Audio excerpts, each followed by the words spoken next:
Buenas pessoal, Alex aqui, bem-vindo ao Método Teologia Fácil Online. E nessa série de aulas a gente vai falar sobre eclesiologia, a história da igreja.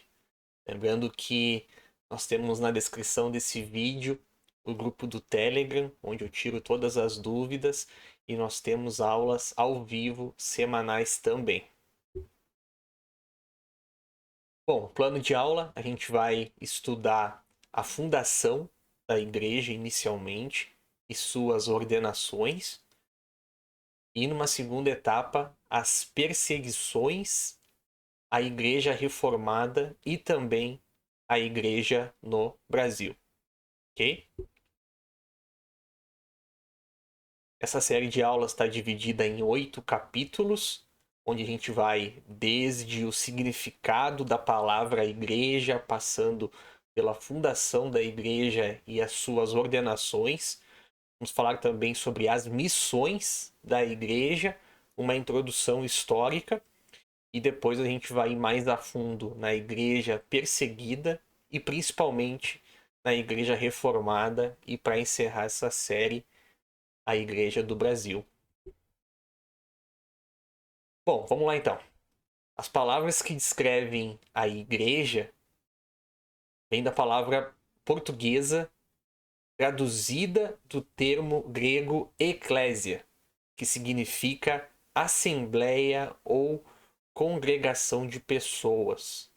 Ou seja, o que a gente usa como igreja na língua portuguesa vem de um termo de origem grega, que se chama eclésia. E o significado da palavra igreja, ela contempla algumas coisas em linhas práticas, principalmente considerando o Evangelho de Jesus. A primeira parte, a igreja é o corpo de Cristo, como um Cristo vivo, e a gente tem essa referência lá em 1 Coríntios 12:12, que diz: porque assim como o corpo é um e tem muitos membros, e todos os membros, sendo muitos, constituem um só corpo, assim também com respeito a Cristo. Aqui o texto já nos deixa claro que a igreja que nós temos hoje nada mais é do que o corpo de Cristo, onde os membros são as pessoas que compõem essa igreja e o cabeça é Jesus. Também a igreja tem o significado de uma congregação, nesse caso como pessoas que se reúnem, e a gente tem essa referência lá em Romanos 16:5, saudai igualmente a igreja que se reúne na casa deles. Está falando da igreja apostólica. Saudai, meu querido Epeneto, primícias da Ásia para Cristo. Lembra que a gente viu mais acima que o termo que a gente usa para a igreja vem de eclésia e se é considerado uma assembleia e uma congregação de pessoas, então onde há pessoas reunidas em prol de adorar a Deus, a gente considera como uma igreja. E também o significado da igreja, para encerrar aqui, traz à tona que são os crentes na terra, ou seja, a igreja como uma família. E a gente também tem isso lá em Efésios 5. Vou ler aqui a passagem. Eis porque deixará o homem a seu pai e a sua mãe, e se unirá à sua mulher, e se tornarão os dois uma só carne. Aqui, Paulo está dando um exemplo, ele está contextualizando o que ele vai falar no final, que é a parte da igreja. Seguindo aqui, grande é este mistério, mas eu me refiro a Cristo e à igreja. Ou seja, já havia algo preparado para que os crentes pudessem se reunir aqui na terra, e esse mistério ele tem a ver com Cristo e a igreja. Ok? Vamos adiante. Aqui eu trouxe o significado da palavra eclésia, trazendo do dicionário. Vejam que interessante, quer dizer Assembleia Política de Cidadãos dos Estados da Grécia Antiga. Lembro que a gente traz a tradução de um termo grego, especialmente dos de Atenas. E a segunda parte diz organização cristã ou simplesmente igreja. As características que descrevem os cristãos, ainda falando do significado da palavra igreja. São caracterizados por sua fé em Jesus como Filho de Deus e Salvador. Esses são os que compõem a Igreja de Cristo. E as principais nomenclaturas atribuídas a estas pessoas incluem, primeiramente, irmãos, porque está vinculado a uma fraternidade ou comunhão espiritual. Aqui, a fraternidade é um amor entre irmãos, o convívio entre irmãos. E conforme Gálatas 3:28, foram abolidas todas as divisões da humanidade. Uma das principais características da igreja do Senhor Jesus é essa igreja mais universal, aceita pessoas vindo de todas as religiões, desde que elas se convertam a Jesus. Aqui traz uma alusão diferente do que era passado, uma cultura mais enraizada dos judeus. A ideia de igreja é romper com essas divisões que nós temos na humanidade. A igreja é feita de pessoas convertidas, que chegaram até ela por diferentes situações. Uma segunda nomenclatura atribuída aos crentes é a própria palavra crente, frequentemente chamados por causa da sua fé em Cristo.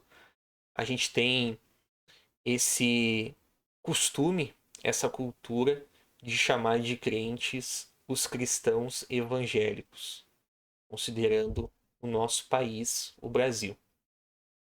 A próxima nomenclatura é santos, ou seja, são separados do mundo e dedicados a Deus, uma outra nomenclatura atribuída aos cristãos.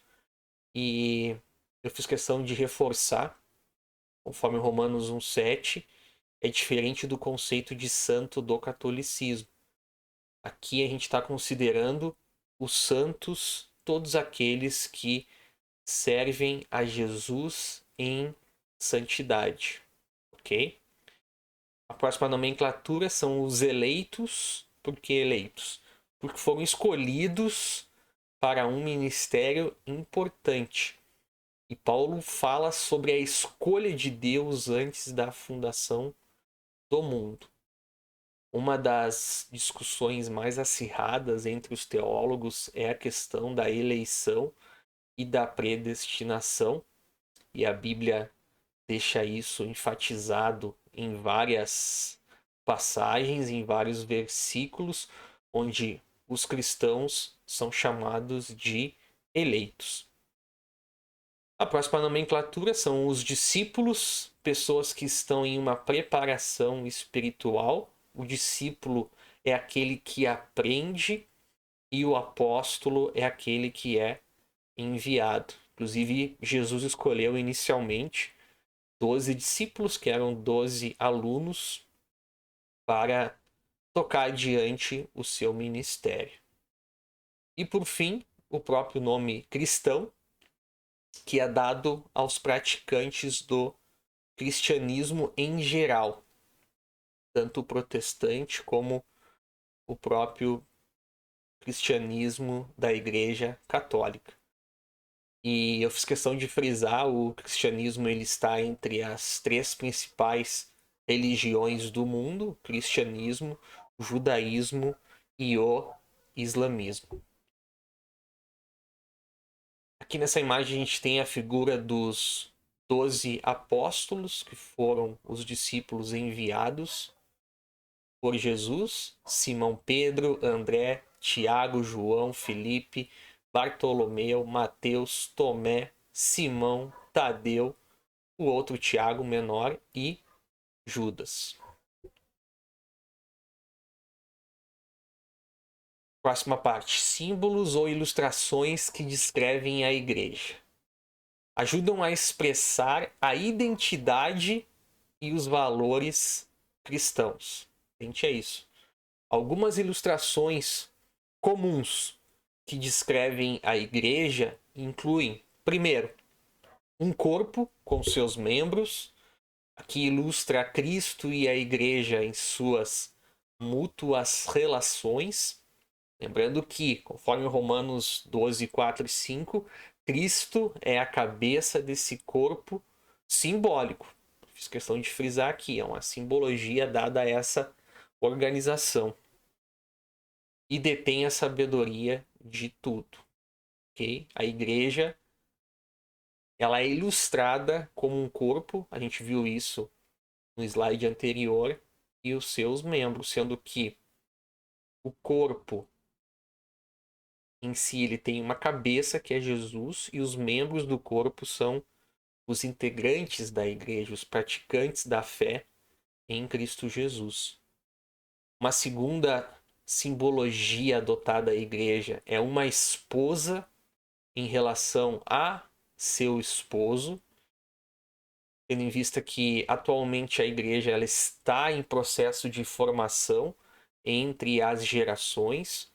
Por que eu falo isso? Quando a igreja estiver completa, ela vai ser apresentada como esposa glorificada. Haverá esse encontro da noiva, que é a igreja sendo preparada, uma alusão muito forte ao casamento, principalmente no Antigo Testamento, onde a noiva era preparada durante o tempo e ela encontraria o noivo para selar essa aliança. E é o que a gente está vivendo como igreja, se preparando para o encontro com o noivo que é o próprio Senhor Jesus.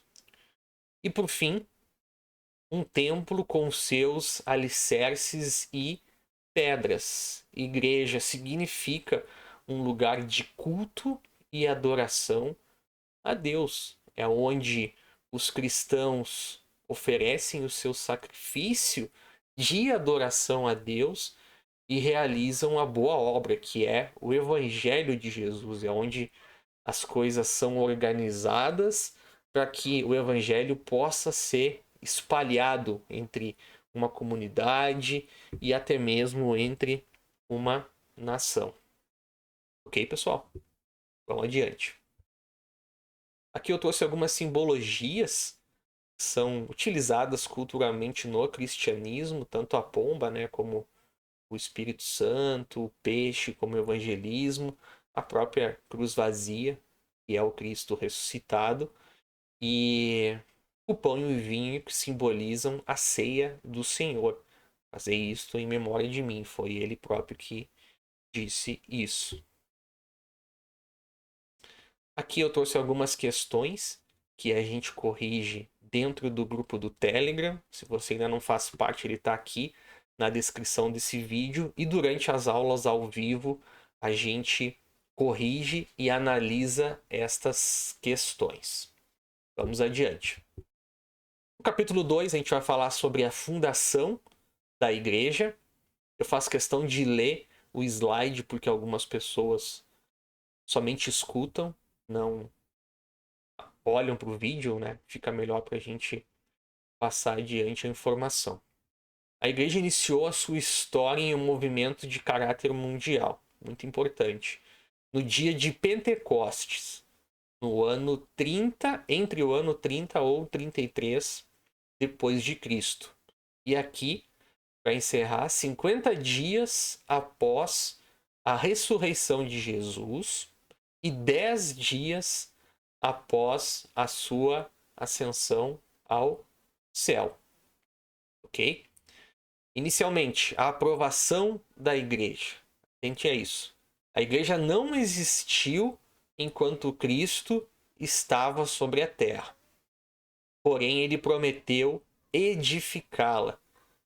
Ou seja, a igreja, como nós conhecemos hoje, passou a existir depois do selo do dia de Pentecostes, onde eles estavam reunidos e ali se manifestou o Espírito Santo de Deus prometido e eles foram selados, preparados oficialmente para reunir pessoas em nome de Jesus e evangelizar. Uma obra tão importante que se fortalece e chegou até os dias atuais. E lá em Mateus 16 a gente tem uma confirmação disso. Tu és Pedro, e sobre esta pedra, ou seja, sobre a confissão de Pedro que Jesus era o Cristo, Filho do Deus vivo, edificarei a minha igreja, e as portas do inferno não prevalecerão contra ela. A igreja é de Jesus. Os que confessam Jesus como único e suficiente Salvador estão na igreja. Eles fazem parte dessa igreja. E o próprio Cristo deu algumas instruções para a igreja primitiva. A gente está falando da fundação da igreja, a igreja apostólica, nesse caso. Cristo instruiu a igreja mesmo antes dela existir. Lembram, né? A igreja passou a existir em Pentecostes. Cristo já havia morrido, já havia ressuscitado.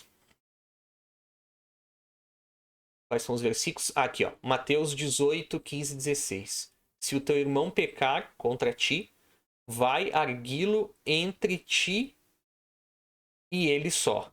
Se, porém, não te ouvir, toma ainda contigo uma ou duas pessoas. É a passagem que Jesus diz que estaria no meio deles. A pessoa que prega muitas vezes confunde essa passagem, falando, deduzindo, né, que Cristo está tratando especificamente de uma reunião de pessoas, mas aqui é uma instrução específica. Se um irmão, aqui a gente já está falando de uma igreja, de algo em comunhão, se esse irmão pecar contra ti, foi essa instrução que a gente tem lá em Mateus. Aí sim, vai e toma testemunhas que aonde houver 2 ou 3 reunidos em meu nome, Jesus disse, né, para resolver essa situação, lá ele estaria no meio deles. São instruções para a igreja apostólica. E a gente tem aqui o selo da fundação da igreja, que é o dia de Pentecostes. E a Bíblia relata que haviam cerca de 120 seguidores que oravam pela manhã. E estes receberam o Espírito Santo, dando início, como eu falei, o selo à igreja de Jesus. Isso está lá em Atos 2:2. De repente veio do céu um som como de um vento impetuoso e encheu toda a casa onde estavam assentados. Entenderam? Essa parte, a igreja passou a existir com a confirmação do Espírito Santo derramado sobre os filhos de Deus no dia de Pentecostes, que era uma festa que ocorria depois da Páscoa. Jesus morreu na Páscoa e no dia de Pentecostes o Espírito Santo foi derramado sobre os discípulos, confirmando o que Jesus já havia dito. Vamos adiante. Essa é uma imagem ilustrativa, apenas para tentar ilustrar o que aconteceu naquele dia, naquele domingo de Pentecostes, onde o Espírito Santo desceu como fogo e os discípulos passaram a falar línguas estranhas, línguas estrangeiras, que eles nem mesmo tinham tido contato, nem mesmo haviam estudado. Essas são as questões que a gente vai corrigir depois nas aulas ao vivo no grupo do Telegram. Questão 1. Quando a Igreja de Cristo teve seu início, a gente falou recentemente. O que Jesus disse sobre a edificação da igreja. E por fim, como Jesus instruiu a igreja mesmo antes de sua existência física. Na próxima aula a gente vai iniciar aqui do capítulo 3, fala das ordenações da igreja. Ok? Tchau, tchau.